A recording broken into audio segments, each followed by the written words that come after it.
আসসালামু আলাইকুম এভরিওয়ান, কি অবস্থা সবার, কেমন আছেন সবাই? আই হোপ সবাই ভালো আছেন। তো আরেকটা নতুন ব্লগে সবাইকে ওয়েলকাম করছি। সংসার তো সবাই করতে পারে কম বেশি, কিন্তু গুছিয়ে সংসার করাটা কিন্তু অনেক কঠিন। তো এটা কেন বললাম একটু পরেই বলছি। তো আমার মাসের বাজার করা হবে, তো মান্থলি গ্রসারি করার আগে আমি যে কাজটা সবার আগে করি সেটা হচ্ছে আমার যত কৌটা আছে যেখানে আমি আমার যত শুকনো বাজার রাখি আর কি, সেই সবগুলো চেক করছিলাম কোনটা কতটুকু লাগবে না লাগবে।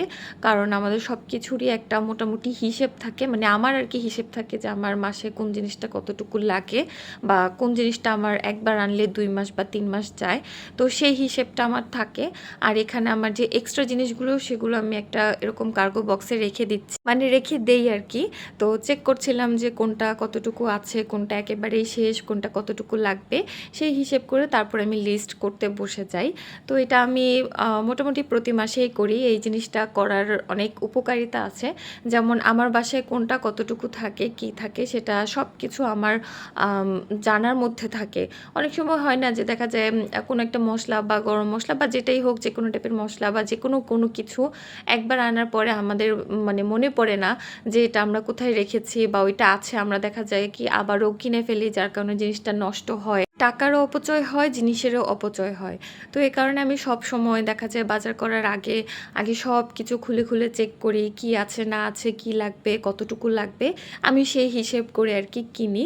তো এজন্যই বললাম যে আসলে গুছিয়ে সংসার করাটা কিন্তু অনেক টাফ। গুছিয়ে সংসার সবাই করতে পারে না, সংসার সবাই করতে পারে, এটা ট্রু।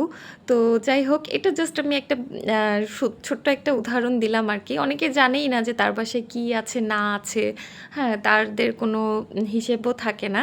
এই তো সব কিছু দেখে শুনে বুঝে, এটা বেশ দায়িত্বপূর্ণ একটা কাজ আমি বলবো। অনেক আগে প্রায় 1-1.5 মাস হবে আমি 2টা জার কিনেছিলাম বেস্ট বাই থেকে, যেগুলো আমার এখন পর্যন্ত ইউজ করা হয়নি। তো আজকে আমি ভাবলাম যে এই জারগুলো আমি ভালো করে ক্লিন করে তারপরে এগুলো একটু রিফিল করে নিলাম।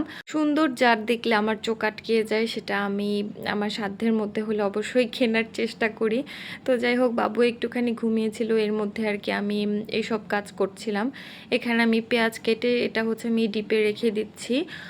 কারণ হচ্ছে আমি নর্মালি এগুলো করি না আর কি, কিন্তু এখন যেহেতু শরীরটা আসলে খুব একটা ভালো না, তো এই কারণে আর কি করছি। আর এখানে রসুনটা পরে ব্লেন্ড করব বাবু উঠলে, কারণ এখন আমি ব্লেন্ড করলেও ঘুম থেকে উঠে যাবে।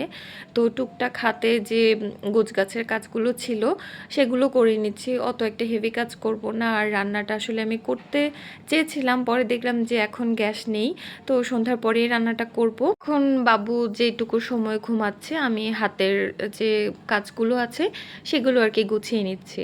তো এখন বাবুর জন্য আসলে ফলটা রাখা হয়, খাক বা না খাক সামনেই দিতে পারলেই শান্তি। তো টুকটাক ফল রাখার চেষ্টা করি বাসায় ওর জন্য। আর আমি এখন চা খাবো ভেবেছিলাম, বাট যেহেতু গ্যাস নেই এখন, না ইলেকট্রিক চুলাটা আমার নামাতেও ইচ্ছে করছিল না, আলসেমি লাগছিল। তো ওই জন্য ভাবলাম যে একটা ফল কেটে নেই। এটা খেতে খেতে আমি একটা ড্রামা দেখবো, রিসেন্ট একটা নতুন ড্রামা দেখা শুরু করেছি। আমি মাঝে মাঝে দেখি এরকম পাকিস্তানি ড্রামা 2-1টা, খুব বেশি যে দেখি ওরকম না, ওইভাবে তো আসলে টাইম পাওয়া যায় না। রিসেন্ট এটা দেখা শুরু করেছি। আপনারা কে কে দেখেন এটা অবশ্যই কমেন্ট করে জানাবেন। সবাই ভালো থাকবেন, আল্লাহ হাফেজ।